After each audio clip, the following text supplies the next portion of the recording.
अगर आप लोग देख रहे हैं DS फोन, इस वक्त हम मौजूद है यूपी बॉर्डर पे और आज हमारे साथ मौजूद है स्वामी हर्षानंद जी।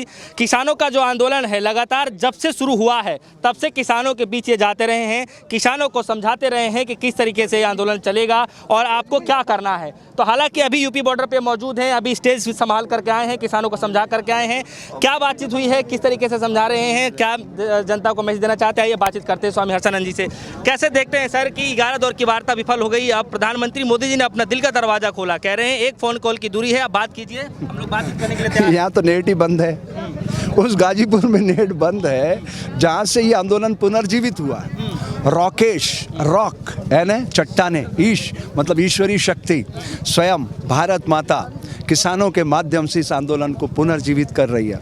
राकेश को माध्यम बना दिया, उनकी करुणा के आंसुओं ने देश को द्रवित कर दिया है और देश का जन जन जाग चुका है कि गलत कौन कर रहा है। देखिए, आप लोग उसे सरकार मत कहो, वो प्राइवेट कंपनी है, नरेंद्र, अमित, गौतम अडानी कंपनी, नाग, इन तीनों ने मिलकर धन के बल पे सत्ता पे काबिज हो गए और सत्ता का दुरुपयोग करते हुए अभी सारी जो सैन्य शक्तियाँ हमारी आंतरिक सुरक्षा बल और बाह्य सुरक्षा बल दोनों को यहाँ खड़ा करके डराना चाहते हैं। मैंने यहाँ देखा धारा 144 का पोस्टर, आज तक में मैंने देखा, मैं बॉम्बे बैठा था, मेरा दिमाग हिल गया। मैंने कहा 144 लग गई, मतलब अब तो ये हटाएंगे, 5 व्यक्ति इकट्ठे नहीं हो सकते। लेकिन राकेश भाई को तभी प्रकृति ने ऐसी ऊर्जा दी, उन्होंने कह दिया कि मैं भले यहाँ आत्महत्या कर लूँगा, मैं मर जाऊँगा लेकिन यहाँ से नहीं हटूँगा, और वो मेरे गाँव के लोग पानी लेके आए तो पीऊँगा। इस घटना ने, देखिए, यही एक चुनौती होती है अवसर में बदलने की। अब मैं देश के किसानों से प्रार्थना करता हूँ कि आपको प्रकृति ने एक बहुत बड़ा मौका दे दिया है। इससे सिर्फ आपका जीवन नहीं बदलेगा, आपके बच्चों का भविष्य संवरेगा, भारत में एक सच्चे लोकतंत्र का उदय होगा और सारी दुनिया खुशहाली के गीत गाएगी। भारत एक कृषि प्रधान देश है, भारत की आत्मा गांव में रहती है और साधु का धर्म समाज की सोई चेतना को जगाना। और जिस धरती पर मैं चल रहा हूँ, गाजीपुर, इस उत्तर प्रदेश में मेरा छोटा भाई मुख्यमंत्री है, योगी आदित्यनाथ, वो भी योगी है, मैं भी योगी हूँ। हम दोनों सामाजिक चेतना के लिए साधु बने, भीतर की चेतना जगाने के लिए। किसान बाहर की चेतना जगा रहा है, हम भीतर की चेतना जगाएंगे तो भारत दुनिया के मस्तक पे सुशोभित होगा। हमें करना क्या है, इस ईस्ट इंडिया कंपनी को बाहर करना है, नरेंद्र, अमित को बाहर करो सिस्टम से और देश को खुशहाल बनाओ, इतनी से तो लड़ाई है। लेकिन आप एक संत समाज हैं और पूरा वो कर रहे हैं, पूरा भगवा वस्त्र धारण कर रखे हैं और आप जिस तरीके से आप मैसेज दे रहे हैं, किसानों को आप समझा रहे हैं, क्या नहीं लगता है कि जो सरकार है वो आपके विरुद्ध में भी कल को कुछ कर सकती है? तो क्या ज्यादा से ज्यादा क्या करेगी, इस शरीर को नष्ट करेगी ना, इससे ज्यादा तो नहीं हो सकता। ये तो हम मार के ही बने हैं इसको। नहीं तो संत समाज के लिए तो बहुत कुछ कर रही है सरकार, कह रहे हैं हमने तो। नहीं, देखिए अब ये जो राम मंदिर का कॉन्सेप्ट है, जिसको ये बड़ा इवेंट बनाएंगे, मेरा राम तो सारे ब्रह्मांड को चलाता है और इनका राम सिर्फ अयोध्या में जाके दरवाजों में बंद होकर बैठ जाता है, तो बड़ा कौन हुआ? आपका सोशल मीडिया तो पूरी दुनिया देख रही है और यहाँ की जो गोदी मीडिया है उसका तो वहाँ पे चलता ही नहीं है, उनको कौन देखेगा? स्पेशल जाके सिस्टम खोलना पड़ेगा। आपका तो व्हाट्सएप पे, यूट्यूब पे डाला स्वामी हर्षानंद और वो आ जाएगा, सामने स्वामी हर्षानंद आ जाएगा। वो क्या कहेगा? दुनिया की सारी वस्तुओं की कीमत बेचने वाले तय करते हैं, किसान की फसल की कीमत खरीदने वाला तय करता है। उसका परिणाम क्या होता है? भारत का किसान ऋण में जन्म लेता है, ऋण में पलता है, ऋण चुकाने के लिए पीढ़ियों पर छोड़ के चल देता है। मैं आपसे पूछना चाहता हूँ, मैं आप सब दर्शकों से पूछना चाहता हूं, आप पैसे से गेहूं खरीद सकते हो, पैदा कर सकते हो? बिल्कुल नहीं, धरती पुत्र बनना पड़ता है। तो ये धरती पुत्र की आवाज़ है, इस धरती पुत्र की आवाज़ को अगर हम पीड़ा के स्वर देंगे, करुणा के स्वर देंगे, आत्मा के स्वर देंगे तो भारत दुनिया के मस्तक पे सुशोभित होगा। ये तो एक शुरुआत है।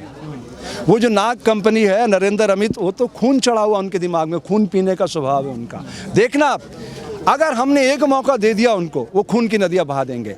इसलिए मैं आप सबसे प्रार्थना करता हूं, महात्मा गांधी को, उस अहिंसा के विचार को बड़ा करो। जैसे ही अहिंसा का विचार बड़ा होगा, वो हिंसक पशु कमजोर होते जाएंगे, वो जंगलों की तरफ भागेंगे। क्यों? स्वामी हर्षानंद जी, एक सवाल है मेरा कि आप स्टार्टिंग से ही, जब से किसानों का आंदोलन चला है, 2 महीने से भी पार हो चुका है, आप लगातार किसानों के बीच में जाते रहे हैं, इतनी बार वार्ता हुई, सब कुछ हुआ, लेकिन फिर भी जो है समाधान बीच का नहीं निकला। मुझे लगता है कि आप लोगों को पूरी जानकारी नहीं है।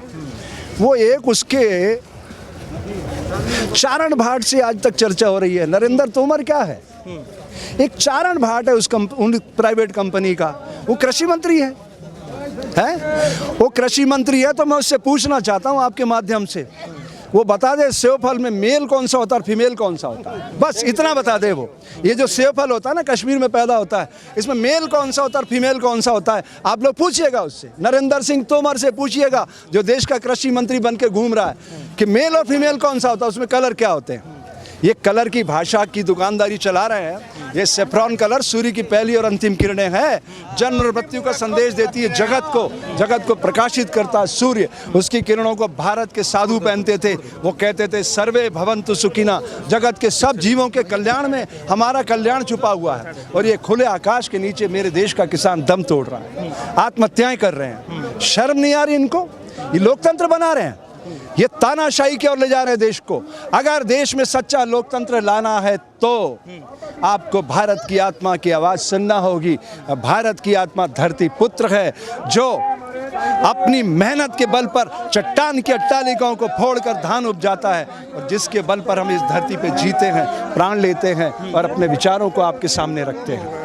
ये कहना चाहता हूँ। स्वामी जी, सवाल अभी भी वही है कि क्या लगता है कि जिस तरीके से 11 दौर की वार्ता विफल रही है, क्या लगता है कि प्रधानमंत्री के बावजूद, बुलाने के बावजूद भी जो है इसका कोई समाधान नहीं निकल पाया? इसका समाधान मेरे पास है। कैसे? लोकसभा में मेरा 1 घंटे का योग शिविर हो जाए ऑनलाइन, समझ रहे हैं आप?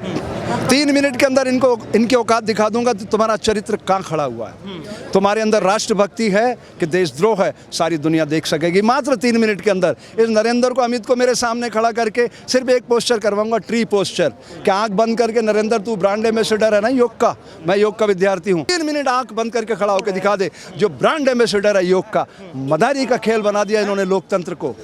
अगर लोकतंत्र स्थापित करना है तो जन जन की आवाज़ सुनना होगी, और ये जनता की आवाज़ है, आत्मा की आवाज़ है। इसको कुचलने का प्रयास कर रहे हैं ये लोग इस तरीके से। ये क्या कोई प्रतिस्पर्धा का विषय है? आज तक हमने, मेरी 64 साल की उम्र, मैंने ये देखा, अगर कोई शिकायत होती थी हम सिस्टम के पास जाते थे, आवेदन देते थे। ये नौटंकी बचा दिया इन्होंने। आके जिंदाबाद मुर्दाबाद के नारे लगवा रहे हैं, पत्थर भिगवा रहे हैं, गोलियां चलवा रहे हैं। लानत की बात है, लोकतंत्र का मजाक बना दिया इन्होंने। इस तरह से लोकतंत्र आएगा भारत में? आज तक भारत को लोकतंत्र में एक कदम भी हम नहीं ले जा सके हैं, क्योंकि एक प्रयोगशाला थी। रियासतें क्या करती थी? जर जोरू जमीन खींचने के लिए अतिक्रमण करती थी। आज भी यही कर रहे हैं, अतिक्रमण कर रहे हैं अधिकारों का। हमारा अधिकार है, मुझे मौलिक अधिकार है अपने विचार व्यक्त करने का, कौन रोक सकता है मुझे? धारा 19(1) में मुझे अधिकार है अपनी बात कहने का। मैं अपने विचार को यहाँ स्थापित करने आया हूँ, उत्तर प्रदेश की धरती पर, जहाँ सारे भगवान आते हैं। उत्तर प्रदेश में क्यों आते हैं? बम्बई में फिल्में क्यों बनती है? सोचने की बात है। हम लोगों ने एक नैरेटिव बना रखा है, एक वातावरण बना रखा है। इस वातावरण को तोड़ने के लिए प्रकृति ने स्वयं धरती पुत्र को माध्यम बनाया है, और जब धरती पुत्र उठेगा, उसकी आवाज़ उठेगी और साधु उसके साथ खड़ा होगा, तो भारत एक सच्चे लोकतंत्र में बदलेगा, ऐसा मैं मानता हूँ। ठीक है, तो अभी फिलहाल आपका क्या मानना है फाइनली, कि क्या है, बीच का कुछ रास्ता निकलेगा इस बार कि नहीं? आप इतना से बता दें। एक कदम भी नरेंद्र मोदी पीछे हटाने वाला नहीं है। वो ढूंढ रहा है मौका कि इन पे गोलियों की बरसात करूं, छलनी करूं इनको। अब ये जनता के ऊपर निर्भर करता है कि वो अपनी ताकत को अहिंसक तरीके से कितना बड़ा बना पाते हैं। अगर हिंसा के मोर्चे पर ये चले गए, लिख लो आप, ये आंदोलन 2 घंटे में कुचल दिया जाएगा। 2 घंटे में सरकार से कोई नहीं लड़ सकता है, समझिएगा आप। आंतरिक सुरक्षा व्यवस्था की एजेंसी अभी लगी हुई है, जब ये कंट्रोल नहीं कर पाएंगी तो भाई सुरक्षा वाले आ जाएंगे। समझ रहे हैं आप बात को? उनके सामने कोई नहीं टिक सकता है। हमारी ताकत तब बड़ी होगी जब हम अहिंसा के बल पर इतनी बड़ी रेखा खींच देंगे कि वो हिंसक पशु छोटे हो जाएंगे। आखिरी मैसेज क्या देना चाहते हैं सरकार? मैं सरकार को नहीं, सरकार को तो मैं मैसेज नहीं दूंगा, क्योंकि अगर मुझे योग सिखाने का मौका मिलेगा तो मैं नरेंद्र अमित का हृदय बदल सकता हूँ। लेकिन उस साइड में, लेकिन अगर किसान इस आंदोलन को अपने शौर्य, पराक्रम, वीरता, साहस और सेवा के साथ इतना बड़ा कर देते हैं कि सारी दुनिया उसमें हस्तक्षेप करे कि नहीं, आप संविधान की मर्यादा को तोड़ नहीं सकते नरेंद्र बाबू। आपको ये आंदोलन के जरिए सारे देश की जनता ने अपनी आवाज़ सुना दी है। आप इस आगे जो आपने कोविड ये जो बनाया है नियम, इसको आप समाप्त करिए। चलिए, ठीक है।